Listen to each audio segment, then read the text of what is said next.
जी नाज़रीन, उमरकोट में यूसुफ असकन की रिपोर्ट मुताबिक अफ़सोस सां ख़बर ॾींदा हलूं शादी पली थाणे जी हद बलोचाबाद लॻ रोड हादसो। मोटरसाइकिल ऐं डारसन जो टक्कर, नतीजे में मीरपुर ख़ास वासी 55 साला कर्नल ख़ान पठान फ़ौत थी वियो। जी नाज़रीन, एक दफ़ो ॿीहर मांखे अफ़सोस सां ख़बर ॾींदा हलूं शादी पली थाणे जी हद बलोचाबाद लॻ रोड हादसो। मोटरसाइकिल ऐं डारसन जो टक्कर, नतीजे में मीरपुर ख़ास वासी 55 साला कर्नल ख़ान पठान फ़ौत थी वियो, जॾहिं त हादसे बाद ड्राइवर डारसन छॾे फ़रार थी वियो। पुरन जे रूहानी पेशवा पीर पगारे ओस्ता मोहम्मद में मीडिया सां ॻाल्हाईंदे चयो आहे त सिंधु दरिया मां 6 नवां केनाल कढण बाबति जेकॾहिं सदर NOC ॾिनी आहे त असां कुझु बि नथा करे सघूं।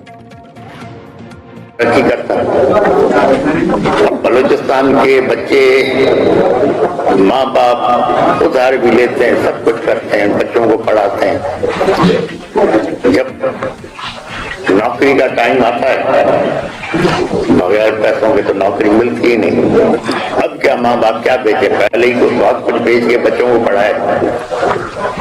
लेकिन अब हम ये तवक्को कर सकते हैं कि खुदा हम सबको हिफ्ज़ अमान में रखे, मुल्क को हिफ्ज़ अमान में रखे, इंसाफ और कानून के मुताबिक अगर चलें तो कोई भी परेशान नहीं होगा, सब इज्जत से रहेंगे और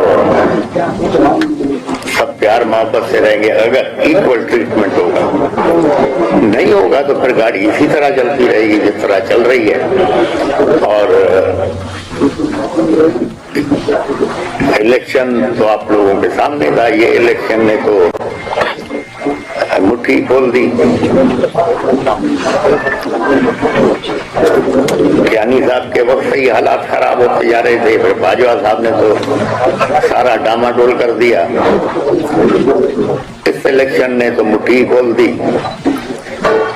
हमें तो पता था पिछले 70 साल से इलेक्शन किस तरह हो रहे हैं, लेकिन इस दफा इंटरनेशनल लेवल पे भी पता पड़ गया इस इलेक्शन में कि किस तरह इलेक्शन होते हैं।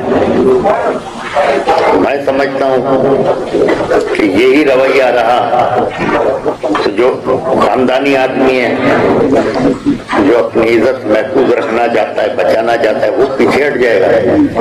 कॉन्ट्रैक्टर और ठेकेदार काम के लोग आगे आ जाएंगे, फिर वो इस मुल्क को चलाएंगे। जिस तरह ठेकेदार अपना बिल्डिंग बनाता है, रास्ता बनाता है, कुछ लगाया, कुछ खिलाया, कुछ गायब कर दिया, इस तरह मुल्क को भी चलाएंगे। हम जैसे लोग सोचने में मजबूर हो गए कि हम इज्जत बचा के घर बैठे, तो हमें तो इस स्टेज पे पहुंचा दिया गया।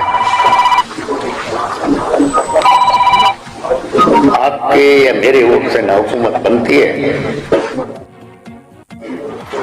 हम लोग जाते हैं, अलिफ को वोट दे के आते हैं, 2-3 दिन रिजल्ट रुक जाता है, बे के अकाउंट में वोट आ जाता है। अलिफ गया जिसको हमने वोट दिया, बे आ जाता है। तो ऐसे इलेक्शन कराने से जरूरत ही नहीं थी। ऐसे इलेक्शन कराने से काम का लड़ाई झगड़े हुए, दुश्मनियां पैदा हुई। मजलिस शूरा बना देते, मरूम ज़िया-उल-हक ने भी बनाई थी ना, वो 5-8 साल निकाल लेती। अब जो ये हुकूमत बनाई है, ये हुकूमत चली नहीं रही, ये चली नहीं रही। अब कितने दिन चलेगी ये खुदा बेहतर जाने।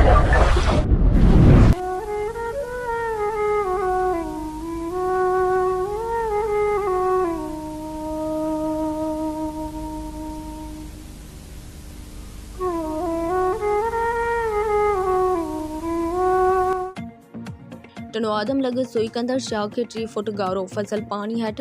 रिपोर्ट मूजिब टनो आदम लॻ ॻोठ हाशिम सान वटां सुई कंदड़ शाह खे 3 फुट गारो पइजी वियो, जंहिं सबब कणक, बसर, केलो, अंबनि जा बागन समेत मुख़्तलिफ़ फसलनि पानी हेठ अची विया। इतला बावजूद आबपाशी अमलो न पहुतो। ॻोठाणा पंहिंजी मदद पाण तहत गारो बंदि करण लॻा। वधीक वॾेरो वकार जुनेजो ऐं वॾेरो अली मोहम्मद सान मुतासिर थिया। तला रूरल हेल्थ सेंटर ॾींहं जी बहाली लाइ अवामी तहरीक जे कारकुननि ऐं शहरनि चाकर जमाली चौक ते मुज़ाहिरो करे बुख हड़ताल कई, जिथे अॻवाननि घुर कई आहे त रूरल हेल्थ सेंटर ॾींहं खे नांग छिते कुते जी वैक्सीन समेत दवाउनि जी खोट आहे। अस्पताल डॉक्टर ॾेई अस्पताल खे अपग्रेड करे 24 कलाक हलायूं, इमारत जी मरम्मत कराए सिहत जा बुनियादी मसला हल करियो। अस्पताल में चोरी थियल transformer, generator, solar system, AC, कीमती बेड ऐं ॿियो सामान वापसि करियो। पीअण जे साफ़ पाणी जो बंदोबस्त करे मरीज़नि जूं परेशानियूं ख़त्म करियो। अस्पताल जे डॉक्टर्स बंगलनि मां पुलिस थाणे जी इमारत मुकमल थी चुकी आहे, ओॾां मुंतक़िल करियो ऐं यूनियन काउंसिल जी ऑफिस बि ॿाहिरि मुंतक़िल करायो। अवामी तहरीक ज़िला बदीन जे सदर महरान दर्स जी अॻवानी में मुज़ाहिरो करे अलामती बुख हड़ताल कई वई। बुख हड़ताल कैंप में शहरिन वॾे अंग में शिरकत कई। ख़बर शामिल कई पिया गाजली जो रूहानी रहबर साईं अली मोहम्मद शाह जीलानी ऐं कामारी शरीफ जो रूहानी रहबर साईं ज़ुल्फ़कार अली शाह जीलानी थर जे रूहानी दौरे ते पहुतल आहिनि। वधीक तफ़सील मालूम कयूं था न्यू महरान न्यूज़ रिपोर्टर हबीबुल्ला बजीर खां। जी हबीबुल्ला, कहिड़ा तफ़सील आहिनि, आगाह कजो। जी तव्हांखे ॿुधाईंदा हलूं त गाजली शरीफ जो रूहानी रहबर पीर अली मोहम्मद शाह जीलानी ऐं कामारी शरीफ जो रूहानी रहबर पीर ज़ुल्फ़कार अली शाह जीलानी थर जे रूहानी दौरे ते मुख़्तलिफ़ ॻोठ खेसर आहे, ॻोठ बगल आहे, ॻोठ ख्याड़ो आहे ऐं ॻोठ छापर आहे ऐं मुख़्तलिफ़ ॻोठनि जो दौरो कयो आहे। उते साईं जिन मुरीदनि ऐं अक़ीदतमंदनि खे पिणु दुआऊं बि कयूं ऐं वधीक साईं मुरीदनि ऐं अक़ीदतमंदनि खे इहो बि चयूं त नमाज़ 5 वक़्त पढ़ो ऐं रमज़ान शरीफ जा रोज़ा रखो ऐं पाण में मुहबत सां रहो। जी ठीक है हबीबुल्ला, तफ़सील ॾियण लाइ महिरबानी। रूहल पब्लिक स्कूल रत्नवर रोड उमरकोट में एक साइंस सकाफ़ती मेलो थी गुज़रियो, जंहिं जी राना हमीर सिंह जे पीए कंवर मोहिन बजीर रबीन कटे इफ्तिताह कयो। ख़ुसूसी मेहमान फिरोज़ महर, अली नवाज़ कासकली, खैर मोहम्मद महर, TSA हैदर बख्श साद, निज़ाम दीन रोशन मंगनहार, सरतोमल मेंगवार, सुल्तान महर, मिस ऐमन, खुदा बख्श महर ऐं ॿियनि सियासी समाजी अॻवान शिरकत कई।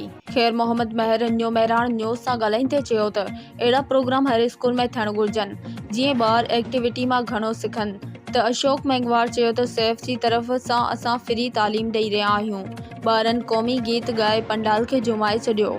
स्कूल मालिक अशोक मेंगवार आयल महिमाननि जो शुक्रिया अदा कयो।